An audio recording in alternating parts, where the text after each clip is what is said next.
So good day everyone. Today we are going to discuss the different approaches to school curriculum. But before we proceed to our discussion, let's read first our objectives. So our objectives is at the end of this lesson, the students will be able to describe the different approaches to school curriculum. Explain by examples how the approaches clarify the definition and reflect on how the three approaches interrelate with each other. So there are three ways on approaches to school curriculum. We have the content, process, and the product.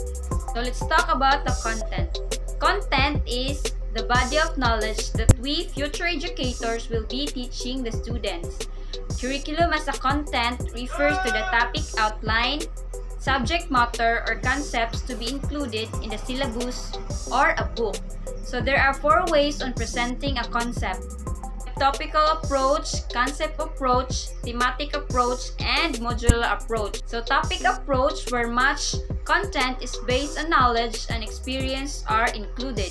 Concept approach, with fewer topics in clusters around major and sub-concepts and their interaction with relatedness emphasized. Thematic approach, as a combination of concepts, develop conceptual structures, and modular approach that leads to complete units of instruction.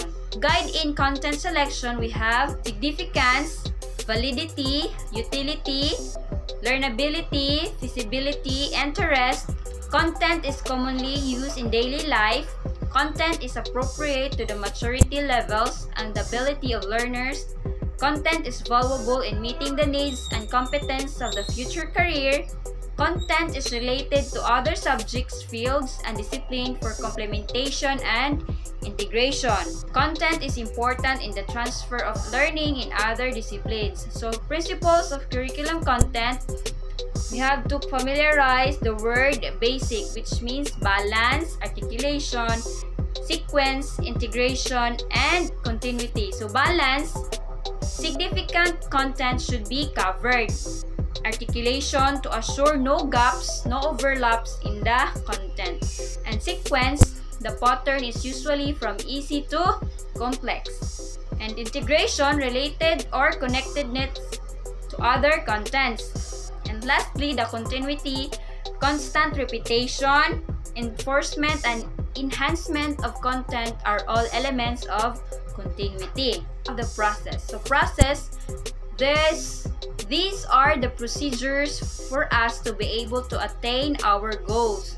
So curriculum as a process, it is the interaction among the teachers, the learners, and the content. Scheme about the practice of teaching, and it provides curriculum on how to teach the content. So example, a cookbook. So a recipe is the content, while the ways of cooking on how to cook is the process. Examples of processes used in curriculum, we have problem-based, hands-on, minds-on, cooperative learning, blended curriculum, online, and case-based, and many more. So guiding principles, in the method or process should be result to learning outcomes, which can be described as cognitive, affective, and psychomotor. Flexibility in the use of process or methods should be considered. An effective process will always result to learning outcomes.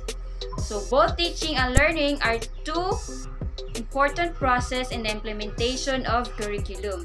So curriculum process is the form of methods or strategies are means to achieve the end. There is no single best process or method. Its effectiveness will depend on the desired learning outcomes, the learners, support materials, and the teachers. Curriculum process should stimulate the learner's design to develop the cognitive, affective, psychomotor domains in each individual. And lastly, we have product.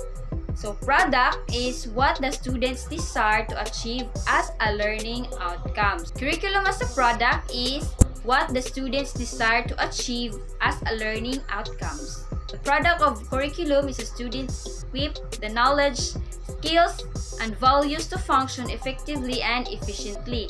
So examples is when a student's able to create a PowerPoint presentation on their own.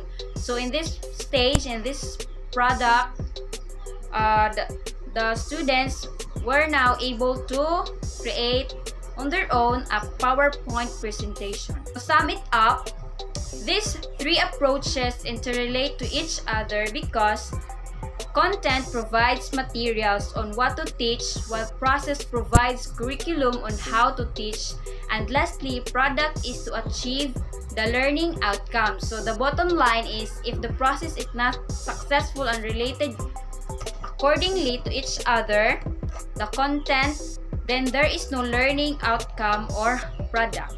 Okay, so that would be all, and thank you.